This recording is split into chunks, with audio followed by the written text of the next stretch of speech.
চলো বন্ধুরা আরেকটা ভিডিও তোমাদের সাথে শেয়ার করি। তো আজকে আমি কোথায় যাচ্ছি, আজকে সকালে ঘুম থেকে উঠেই আজকে আমার ঠাকুমা বাড়ি চলে যাবে, তো সেই জন্য তো আমি আর মা, ঠাকুমা বয়স্ক মানুষ যার জন্য অত দূর একা যেতে পারবে না, তার জন্য আমি আর ঠাকুমা আর মা চলে যাবো। ঠাকুমাকে ছাড়তে আরেক জায়গায় যাবো, সেটা তোমাদের সাথে আমি অবশ্যই শেয়ার করবো এই ভিডিওর মাধ্যমে। এখান থেকে আমি, মা এবং ঠাকুমা চলে এসেছি স্টেশনে, আর স্টেশন থেকে আমরা যাবো মাঝদিয়া। মাঝদিয়া আমাদের নিজস্ব বাড়ি, তো ঠাকুমা আজকে গ্রামের বাড়ি চলে যাবে। তো যাই হোক, এখানে দেখো প্রচুর গরম পড়েছে, আর গরমে অবস্থা কাহিল, আমার তো ঘেমে অবস্থা খারাপ। তারপর ট্রেন চলে আসলো, গেটের 11টা 24-এর ট্রেন চলে আসলো, সেটাই আমরা উঠে গেলাম। আর আজকে কিন্তু জামাই ষষ্ঠী ছিল, যেই হারে মানে ভিড় হওয়ার কথা সেই হারে কিন্তু বৃষ্টি হয়নি। জামাই ষষ্ঠীর আগের দিন ভিড় হয়, তো সেখানে এমনও ভিড় হয়নি। তারপরে মাঝদিয়া স্টেশনে এসে দেখি কত ভিড়।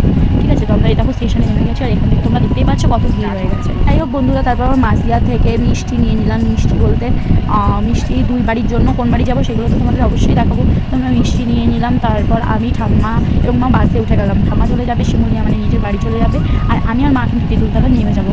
আমরা যাচ্ছি আজকে কিন্তু মাসির বাড়ি বন্ধুরা।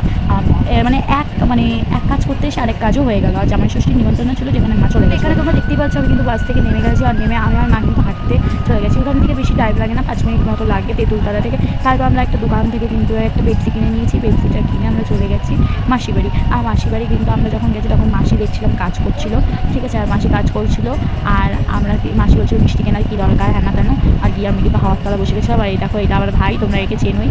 আর আমি একটু রেস্ট করি বন্ধুরা, তোমাদের সাথে আবার দেখা হবে নেক্সট ভিডিওতে। টাটা।